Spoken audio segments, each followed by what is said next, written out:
പരിശുദ്ധാത്മാവേ എന്നിൽ വന്നു നിറയണമേ. പരിശുദ്ധാത്മാവേ കൃപ ചൊരിയണമേ. പരിശുദ്ധാത്മാവേ ശക്തി പകരണമേ. പരിശുദ്ധാത്മാവേ കൃപ ചൊരിയണമേ. പരിശുദ്ധാത്മാവേ ശക്തി പകരണമേ. നിത്യസ്തുതിക്കേറ്റം യോഗ്യമായ പരിശുദ്ധ പരമ ദിവ്യകാരുണ്യത്തിന് എന്നേരവും ആരാധനയും സ്തുതിയും പുകഴ്ചയും ഉണ്ടായിരിക്കട്ടെ. നിത്യസ്തുതിക്കേറ്റം യോഗ്യമായ പരിശുദ്ധ പരമ ദിവ്യകാരുണ്യത്തിന് എന്നേരവും ആരാധനയും സ്തുതിയും പുകഴ്ചയും ഉണ്ടായിരിക്കട്ടെ. നിത്യസ്തുതിക്കേറ്റം യോഗ്യമായ പരിശുദ്ധ പരമ ദിവ്യകാരുണ്യത്തിന് എന്നേരവും ആരാധനയും സ്തുതിയും പുകഴ്ചയും ഉണ്ടായിരിക്കട്ടെ. സ്നേഹമുള്ളവരെ, നാം കൃപയുടെ സമയത്തിലേക്ക് പ്രവേശിക്കുമ്പോൾ നമ്മുടെ ഓരോരുത്തരുടെയും ജീവിതത്തിൽ കർത്താവ് ചൊരിഞ്ഞ എല്ലാ അനുഗ്രഹങ്ങളെയും ഓർത്ത് നമുക്ക് പ്രത്യേകം നന്ദി അർപ്പിക്കാം. കർത്താവിൻ്റെ സന്നിധിയിൽ എപ്പോഴും വിനീത ഹൃദയനായി നമുക്കായിരിക്കാം. നമ്മുടെ അഹങ്കാരങ്ങളെല്ലാം മാറ്റിവെച്ചുകൊണ്ട് നമ്മുടെ ജീവിതത്തിൽ കർത്താവ് നൽകുന്ന അനുഗ്രഹങ്ങൾ എത്ര വലുതാണ് എന്ന് തിരിച്ചറിഞ്ഞുകൊണ്ട് എൻ്റെ കഴിവുകളും എൻ്റെ ബോധ്യങ്ങളുമെല്ലാം കർത്താവിൻ്റെ സമ്മാനമാണ് എന്ന തിരിച്ചറിവിൽ നമുക്കായിരിക്കാം. എന്നാൽ ദിവികാന്യനാഥൻ്റെ സന്നിധിയിൽ നാം ആയിരിക്കുമ്പോൾ മർക്കോസിൻ്റെ സുവിശേഷം 5-ാം അധ്യായം 1 മുതൽ 20 വരെയുള്ള തിരുവചനങ്ങൾ വായിച്ച് നമുക്ക് ധ്യാനിക്കാം. അവർ കടലിൻ്റെ മറുകരയിൽ ഗരേസനരുടെ നാട്ടിലെത്തി. ആ വഞ്ചിയിൽ നിന്ന് ഇറങ്ങിയ ഉടനെ അശുദ്ധാത്മാവ് ബാധിച്ച ഒരുവൻ ശവകുടീരങ്ങൾക്കിടയിൽ നിന്ന് എതിരെ വന്നു. ശവകുടീരങ്ങൾക്കിടയിൽ താമസിച്ചിരുന്ന അവനെ ചങ്ങല കൊണ്ടുപോലും ബന്ധിച്ചിടാൻ കഴിഞ്ഞിരുന്നില്ല. പലപ്പോഴും അവനെ കാൽ വിലങ്ങുകളാലും ചങ്ങലകളാലും ബന്ധിച്ചിരുന്നെങ്കിലും അവൻ ചങ്ങലകൾ വലിച്ചു പൊട്ടിക്കുകയും കാൽ വിലങ്ങുകൾ തകർത്ത് കളയുകയും ചെയ്തിരുന്നു. അവനെ ഒതുക്കി നിർത്താൻ ആർക്കും കഴിഞ്ഞിരുന്നില്ല. രാപകൽ അവൻ കല്ലറകൾക്കിടയിലും മലകളിലും ആയിരുന്നു. അവൻ അലറി വിളിക്കുകയും കല്ലുകൊണ്ട് തന്നെ മുറിപ്പെടുത്തുകയും ചെയ്തിരുന്നു. അകലെ വെച്ച് തന്നെ അവൻ യേശുവിനെ കണ്ട് ഓടി വന്ന് അവനെ പ്രണമിച്ചു. ഉച്ചത്തിൽ നിലവിളിച്ചുകൊണ്ട് അവൻ പറഞ്ഞു, മഹോന്നതനായ ദൈവത്തിൻ്റെ പുത്ര യേശുവേ, അങ്ങ് എൻ്റെ കാര്യത്തിൽ എന്തിന് ഇടപെടുന്നു? ദൈവത്തെ കൊണ്ട് ആണയിട്ട് ഞാൻ അങ്ങയോട് അപേക്ഷിക്കുന്നു, അങ്ങ് എന്നെ പീഡിപ്പിക്കരുതേ. കാരണം അശുദ്ധാത്മാവേ ആ മനുഷ്യനിൽ നിന്ന് പുറത്തു വരൂ എന്ന് യേശു ആജ്ഞാപിച്ചിരുന്നു. നിന്റെ പേരെന്താണ്? യേശു ചോദിച്ചു. അവൻ പറഞ്ഞു, എൻ്റെ പേര് ലഗിയോൻ. ഞങ്ങൾ അനേകം പേരുണ്ട്, ഞങ്ങളെ ആ നാട്ടിൽ നിന്ന് പുറത്താക്കരുതേ എന്ന് അവൻ കേണപേക്ഷിച്ചു.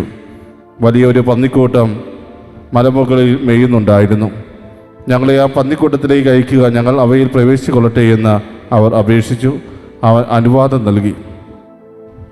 അശുദ്ധാത്മാക്കൾ പുറത്തു വന്ന് പന്നിക്കൂട്ടത്തിൽ പ്രവേശിച്ചു. ഏകദേശം 2000 പന്നികളുണ്ടായിരുന്നു. അവ കിഴുക്കാൻ തൂക്കാൻ തീരത്തിലൂടെ പാഞ്ഞു ചെന്ന് കടലിൽ മുങ്ങിച്ചെത്തു. പന്നികളെ മേയിച്ചു കൊണ്ടിരുന്നവർ ഓടിപ്പോയി നഗരങ്ങളിലും നാട്ടിപ്പുറങ്ങളിലും വിവരമറിയിച്ചു. സംഭവിച്ചത് എന്തെന്ന് കാണാൻ ജനങ്ങൾ വന്നുകൂടി. അവർ യേശുവിൻ്റെ അടുത്തെത്തി.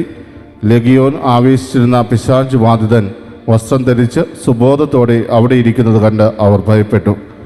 പിശാച് ബാധിതനും പന്നികൾക്കും സംഭവിച്ചത് കണ്ടവർ അക്കാര്യങ്ങൾ ജനങ്ങളോട് പറഞ്ഞു. തങ്ങളുടെ പ്രദേശം വിട്ടു പോകണമെന്ന് അവർ യേശുവിനോട് അപേക്ഷിച്ചു. അവർ വഞ്ചിയിൽ കയറാൻ തുടങ്ങിയപ്പോൾ പിശാച് ബാധിച്ചിരുന്ന മനുഷ്യൻ അവനോട് കൂടെ പോകുന്നതിന് അനുവാദം ചോദിച്ചു. എന്നാൽ യേശു അനുവദിച്ചില്ല. അവൻ പറഞ്ഞു, നീ വീട്ടിൽ സ്വന്തക്കാരുടെ അടുത്തേക്ക് പോവുക.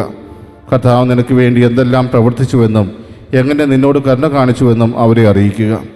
അവൻ പോയി യേശു തനിക്ക് വേണ്ടി എന്തെല്ലാം ചെയ്തുവെന്ന് ദെക്കാപോളിസിൽ പ്രഘോഷിക്കാൻ തുടങ്ങി. ജനങ്ങൾ അത്ഭുതപ്പെട്ടു.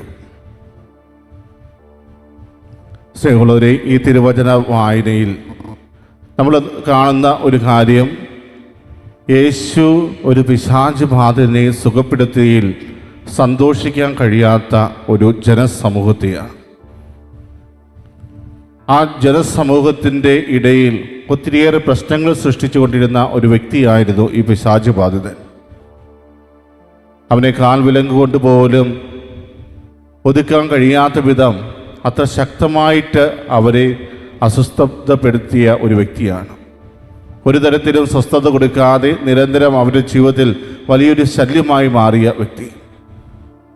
അങ്ങനെയുള്ള ഒരു വ്യക്തിയെ കർത്താവ് സുഖപ്പെടുത്തി എന്ന് അറിയുമ്പോൾ സന്തോഷിക്കുന്നതിന് പകരം അതിൽ അസ്വസ്ഥരായി മാറുന്ന അല്ലെങ്കിൽ അതിൽ ഭയപ്പെട്ട് കർത്താവിനോട് തങ്ങളുടെ സന്നിധിയിൽ നിന്നും അകന്നു പോകണമെന്ന് അപേക്ഷിക്കുന്ന ഒരു ജനസമൂഹത്തെ നമ്മളവിടെ കാണുന്നു.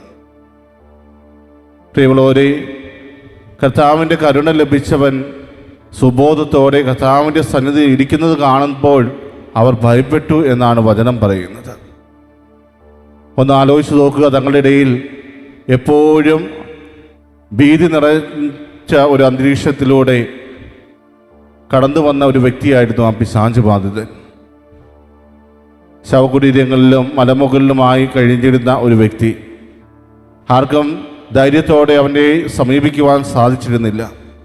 ആ ഒരു പ്രദേശത്തോടുകൂടെ നടക്കുവാൻ പോയിട്ട് അങ്ങോട്ട് തിരിഞ്ഞു നോക്കുവാൻ പോലും പറ്റാത്ത ഒരവസ്ഥയിലൂടെയാണ് ആ ജനം കടന്നുപോയത്. എന്നിട്ടും അവൻ്റെ ജീവിതത്തിൽ കർത്താവ് വലിയ അത്ഭുതം പ്രവർത്തിച്ചപ്പോൾ അതിൽ സന്തോഷിക്കുന്നതിന് പകരം അവർ ഭയപ്പെടുകയാണ് ചെയ്യുന്നത്. അവർക്ക് ഭയം തോന്നുവാനുണ്ടായിരുന്ന കാരണം എന്താണ്? ഇവർ സുഖപ്പെട്ടു, അതോടൊപ്പം തന്നെ തങ്ങളുടെ വരുമാന മാർഗമായിരുന്ന ആ പന്നിക്കൂട്ടം ഇന്ന് അവർക്ക് നഷ്ടമായി. അതെല്ലാം കടലിൽ മുങ്ങിച്ചത്ത അവസ്ഥയിലാണ് കാണുന്നത്. ഇതെല്ലാം സംഭവിച്ചതിന് കാരണക്കാരൻ യേശുവാണ് എന്ന ഒരു ചിന്തയാണ് അവരെ കൊണ്ട് യേശുവിനോട് അവരുടെ ഗ്രാമത്തിൽ നിന്ന് തന്നെ അകന്നു പോകണമെന്ന് പറയുവാൻ പ്രേരിപ്പിച്ചത്. പ്രിയമുള്ളവരെ, കർത്താവിനോട് ഒപ്പം സഞ്ചരിക്കുവാൻ ആഗ്രഹിച്ച് അവനെ സമീപിക്കുന്ന പിശാച് ബാധിച്ചിരുന്ന ആ വ്യക്തിയെയും ഇന്നത്തെ സുവിശേഷ അവസാനം നമുക്ക് കാണിച്ചു തരുന്നുണ്ട്. ആ സമൂഹം അവനോട് പറയുകയാണ് തങ്ങളുടെ നാട്ടിൽ നിന്ന് തന്നെ പോവുക. അതേസമയം കർത്താവിൻ്റെ കരുണ അനുഭവിച്ചവൻ, കർത്താവിൻ്റെ കരസ്പർശം ഏറ്റവൻ, അവൻ ഒത്തിരിയേറെ ആഗ്രഹത്തോടു കൂടെ യേശുവിനെ സമീപിച്ചു. അവൻ വഞ്ചിയിൽ കയറാൻ തുടങ്ങുമ്പോൾ ഞാനും കൂടെ അങ്ങയോടൊപ്പം സഞ്ചരിക്കട്ടെ എന്ന് അനുവാദം ചോദിക്കുകയാണ്. കാരണം അവന് തന്നെ പൂർണ്ണമായ ബോധ്യമുണ്ടായിരുന്നു ഇതുവരെ താൻ പിശാച് ബാധിതനായിരുന്ന ഒരു വ്യക്തിയാണ്. സ്വന്തം ശരീരത്തിൽ പോലും മുറിവേൽപ്പിക്കുവാൻ തന്നെ പ്രേരിപ്പിച്ചുകൊണ്ടിരുന്ന ആ പിശാചുക്കൾ തൻ്റെ ശരീരത്തിൽ നിന്ന് പൂർണ്ണമായി അകന്നുപോയി എന്ന് തിരിച്ചറിയുവാൻ അവന് സാധിച്ചു. അവന് ബോധം പോലും നഷ്ടപ്പെട്ട അവസ്ഥയായിരുന്നു. സ്വന്തമായ തീരുമാനങ്ങൾ എടുക്കുവാൻ സാധിച്ചിരുന്നില്ല. ആരോ തന്നെ നിയന്ത്രിക്കുന്നതായി അവനെപ്പോഴും തോന്നിയിരുന്നു. സ്വന്തമായി ഒന്നും ചെയ്യാൻ കഴിയാതെ പലപ്പോഴും തൻ്റെ ഉള്ളിലുള്ളതിൻ്റെ പ്രേരണയനുസരിച്ച് തൻ്റെ ജീവിതത്തെ തന്നെ നശിപ്പിക്കുവാൻ ശ്രമിച്ചുകൊണ്ടിരുന്നവൻ. എന്നാൽ തന്നിൽ നിന്നും അതെല്ലാം ഇല്ലാതായി എന്ന തിരിച്ചറിവിലേക്ക് അവൻ കടന്നു വന്നപ്പോൾ അതിന് കാരണക്കാരനായ ആ യേശുവിനോടൊപ്പം സഞ്ചരിക്കുവാനാണ് അവൻ ആഗ്രഹിക്കുന്നത്. മറ്റുള്ളവർ അവനുണ്ടായ മാറ്റത്തെ ഓർത്ത് സന്തോഷിക്കുന്നതിന് പകരം അവിടെ അതിന് കാരണക്കാരനായവനെ ആ നാട്ടിൽ നിന്ന് തന്നെ ആട്ടിപ്പായിക്കുകയാണ്. ഇതെല്ലാം വീക്ഷിച്ചുകൊണ്ടിരുന്നപ്പോൾ അവന് തന്നെ മനസ്സിലായി താൻ ഇവിടെയല്ല ഉണ്ടായിരിക്കേണ്ടത്. തന്നോട് അറിവ് കാണിച്ചവൻ അവൻ മാത്രമാണ്. തൻ്റെ നാട്ടുകാരായ വ്യക്തികൾ പോലും തന്നിൽ യാതൊരു കാരുണ്യവും കാണിച്ചില്ല. തന്നെ ബന്ധിച്ചിട്ടിരുന്നു. അതിനപ്പുറം താൻ സുഖം പ്രാപിക്കണം എന്ന ഒരു ആഗ്രഹം അവർക്കൊരാൾക്ക് പോലും ഉണ്ടായിരുന്നില്ല എന്ന തിരിച്ചറിവിലേക്ക് കൂടി ആ നിമിഷം അവന് കടന്നു വരാൻ സാധിച്ചു എന്നുള്ളതാണ്. തൻ്റെ ചുറ്റും കൂടി നിന്ന് അവരുടെ മുഖത്തേക്ക് നോക്കുമ്പോൾ ഒരാളുടെ മുഖത്ത് പോലും ഒട്ടും സന്തോഷമില്ല. അവരെല്ലാം ഭയത്തോടെയാണ് തന്നെ നോക്കുന്നത്. തനിക്ക് ഉണ്ടായ മാറ്റത്തെക്കുറിച്ച് ഓർത്ത് സന്തോഷിക്കുകയല്ല, ഭയത്തോടെ തന്നെ വീക്ഷിക്കുകയാണ്. ഇവരെ തങ്ങളുടെ കൂടെ കൂട്ടാമോ എന്ന് പോലും ചിന്തിക്കുവാൻ അവർ തയ്യാറാകുന്നില്ല. മറിച്ച് ഒത്തിരിയേറെ ഭയത്തോടുകൂടെ അവനെ നോക്കിക്കാണുന്നു. ഇതെല്ലാം കണ്ടതുകൊണ്ടായിരിക്കാം അവൻ യേശുവിനോടൊപ്പം സഞ്ചരിക്കുവാൻ ആഗ്രഹിച്ചത്. യേശുവിനോട് ഞാൻ നിൻ്റെ കൂടെ വരട്ടെ എന്ന അനുവാദം ചോദിച്ചത്. പക്ഷേ യേശുവിൻ്റെ മുമ്പിലുണ്ടായിരുന്ന പദ്ധതി മറ്റൊന്നായിരുന്നു. അവനെ തൻ്റെ കൂടെ കൊണ്ടുപോകുവാനല്ല, മറിച്ച് അവന് വലിയൊരു ദൗത്യം കർത്താവ് ആ നിമിഷം നൽകുകയാണ്. നീ എൻ്റെ കൂടെ നടക്കേണ്ടവനല്ല, മറിച്ച് നീ ഒത്തിരിയേറെ കാര്യങ്ങൾ ചെയ്യേണ്ടവനാണ് എന്ന തിരിച്ചറിവിലേക്ക് കർത്താവ് അവനെ നയിച്ചു. യേശു അവനോട് പറഞ്ഞത് ഇപ്രകാരമാണ്: നീ വീട്ടിൽ സ്വന്തക്കാരുടെ അടുത്തേക്ക് പോവുക. കർത്താവ് നിനക്ക് വേണ്ടി എന്തെല്ലാം പ്രവർത്തിച്ചുവെന്നും എങ്ങനെ നിന്നോട് കരുണ കാണിച്ചുവെന്നും അവരെ അറിയിക്കുക. നീ എൻ്റെ കൂടെ സഞ്ചരിക്കേണ്ടവനല്ല, മറിച്ച് നീ സ്വന്തക്കാരുടെ ഇടയിലേക്ക് പോവുക. അവിടെ കർത്താവ് നിനക്ക് വേണ്ടി എന്താണ് പ്രവർത്തിച്ചത്, എങ്ങനെയാണ് അത് പ്രവർത്തിച്ചത്, നിന്നോട് കരുണ കാണിച്ചത് എന്ന് അവരെ ബോധ്യപ്പെടുത്തുക. കർത്താവിനെ സംബന്ധിച്ച് അവനെ മാത്രം നേടുക എന്നുള്ളതല്ലായിരുന്നു ലക്ഷ്യം, മറിച്ച് അവനെയും അവൻ്റെ സ്വന്തക്കാരെയും എല്ലാം നേടുവാൻ വേണ്ടിയാണ് കർത്താവ് പരിശ്രമിക്കുക. കർത്താവിൻ്റെ കാരുണ്യം ഏറ്റുവാങ്ങിയ ആ പിശാച് ബാധിച്ച വ്യക്തിക്കും അവിടെ അടങ്ങി ഒതുങ്ങി നിൽക്കുവാൻ സാധിച്ചില്ല. യേശുവിൻ്റെ വാക്ക് കേട്ട് തൻ്റെ സ്വന്തക്കാരുടെ ഇടയിലേക്ക് പോയ അവൻ വളരെ ധീരതയോടുകൂടെ കർത്താവ് തനിക്ക് വേണ്ടി പ്രവർത്തിച്ചതിനെക്കുറിച്ച് പ്രഘോഷിച്ചു. ഡെക്കാപോളിസിൽ പോയി അവൻ തനിക്കുണ്ടായിരുന്നതെല്ലാം പ്രഘോഷിക്കുവാൻ തുടങ്ങിയപ്പോൾ ജനങ്ങൾ പോലും അത്ഭുതപ്പെട്ടു എന്നാണ് പറയുന്നത്. കാരണം ഇതുവരെ സുബോധം പോലും ഇല്ലാതെ പിശാച് ബാധിതനായി എല്ലാവർക്കും ഒരു ശല്യക്കാരനായി മാറിയ വ്യക്തിയിൽ വന്ന മാറ്റം അവരെ എല്ലാവരെയും അത്ഭുതപ്പെടുത്തി. പ്രിയമുള്ളവരെ, ഇന്ന് കർത്താവ് ദിവ്യകാരുണ്യമായി നമ്മുടെ സന്നിധിയിലേക്ക് കടന്നു വരുമ്പോൾ നമുക്കും വലിയൊരു ദൗത്യം നൽകുന്നുണ്ട്. നിന്റെ ജീവിതത്തിലേക്ക് കർത്താവ് കടന്നു വന്നത് എപ്രകാരമാണ്, നിന്റെ ജീവിതത്തിൽ കർത്താവ് അത്ഭുതങ്ങൾ പ്രവർത്തിച്ചത് എപ്രകാരമാണ്, നിന്റെ ജീവിതത്തിൽ കർത്താവ് എങ്ങനെയാണ് പ്രവർത്തിച്ചത്, അതെല്ലാം നിന്റെ സ്വന്തക്കാരുടെ ഇടയിൽ നീ പറയുക. മറ്റുള്ളവരുടെ മുമ്പിലേക്ക് പോകുന്നതിന് മുമ്പ് നിന്റെ സ്വന്തക്കാരുടെ ഇടയിൽ തന്നെ നിന്നെപ്പറ്റി പ്രഘോഷിക്കുവാൻ നീ തയ്യാറാവുക. അതിലൂടെ നിനക്ക് അനേകരെ നേടുവാൻ സാധിക്കും എന്ന് കർത്താവ് ഇന്നത്തെ ഈ ഒരു സുവിശേഷ ഭാഗത്തിലൂടെ നമ്മോട് പറയുകയാണ്.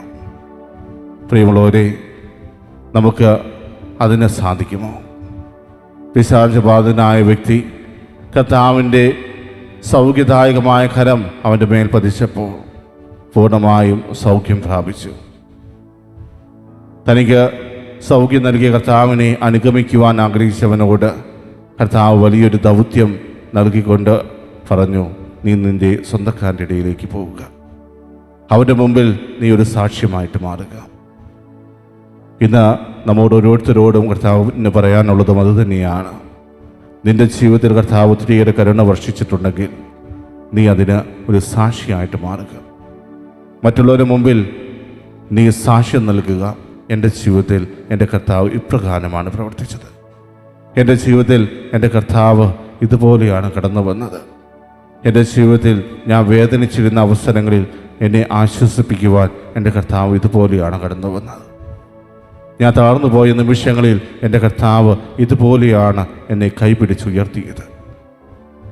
ഓരോ വ്യക്തികളോടും നമുക്ക് പറയാനുണ്ടാകണം എപ്രകാരമാണ് എൻ്റെ ജീവിതത്തിൽ കർത്താവ് പ്രവർത്തിച്ചതെന്ന്. പ്രിയമുള്ളവരെ, ആ ഒരു സാക്ഷ്യം നമ്മുടെ ഓരോരുത്തരുടെയും ജീവിതത്തിലൂടെ നമ്മൾ നൽകുവാൻ തയ്യാറാകുമ്പോഴാണ് നമ്മുടെ ജീവിതം അതിൻ്റെ പൂർണ്ണതയിലെത്തുക. ഇന്ന് ദിവ്യകാരുണ്യനാഥൻ്റെ സന്നിധിയിൽ നാം ഓരോരുത്തരുമായിരിക്കുമ്പോൾ കർത്താവിനോട് ഒത്തിരി നന്ദി പറയാം. കർത്താവേ, ഞാൻ പോലും അറിയാതെ എൻ്റെ ജീവിതത്തിലേക്ക് കടന്നു വരികയും എനിക്ക് വേണ്ടി നീ ഒത്തിരി പ്രവർത്തിക്കുകയും ചെയ്തു. അതെല്ലാം ഒത്തിരിയേറെ ആവേശത്തോടുകൂടെ മറ്റുള്ളവരുടെ മുമ്പിൽ പ്രഘോഷിക്കുവാൻ, മറ്റുള്ളവരുടെ മുമ്പിൽ സാക്ഷ്യം നൽകുവാൻ എന്നെ പഠിപ്പിക്കണമേ എന്ന് നമുക്ക് ആത്മാർത്ഥമായിട്ട് പ്രാർത്ഥിച്ചുകൊണ്ട് ഈ നിമിഷം നമുക്ക് ദൈവത്തെ മഹത്വപ്പെടുത്താം. നമ്മുടെ ഓരോരുത്തരെയും അനുഗ്രഹിച്ച നല്ലവനായ തമ്പുരാന് നമുക്കൊരിക്കൽ കൂടി നന്ദി അർപ്പിക്കാം. നമ്മളെയും കർത്താവ് സുഖപ്പെടുത്തുന്നുണ്ട്, നമ്മുടെ ജീവിതത്തിലേക്കും കർത്താവ് കടന്നു വരുന്നുണ്ട്.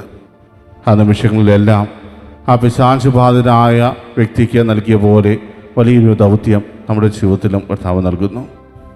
ആ ദൗത്യം വളരെ കൃത്യതയോട് കൂടെ ചെയ്യുവാൻ വേണ്ട കൃപ കർത്താവിൻ്റെ സന്നിധിയിൽ നിന്നും യാചിച്ചുകൊണ്ട് നമുക്ക് അവിടുത്തെ ആശീർവാദം ഏറ്റുവാങ്ങാം.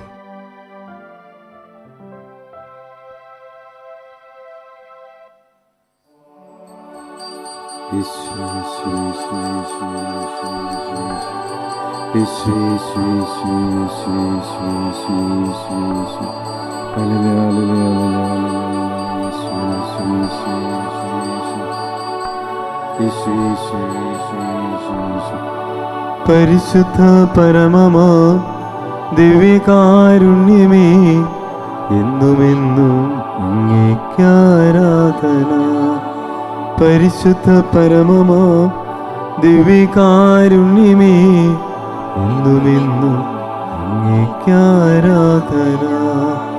പരിശുദ്ധ പരമമാ ദിവ്യകാരുണ്യമേ എന്നുമെന്നും അങ്ങേയ്ക്കാരാധന.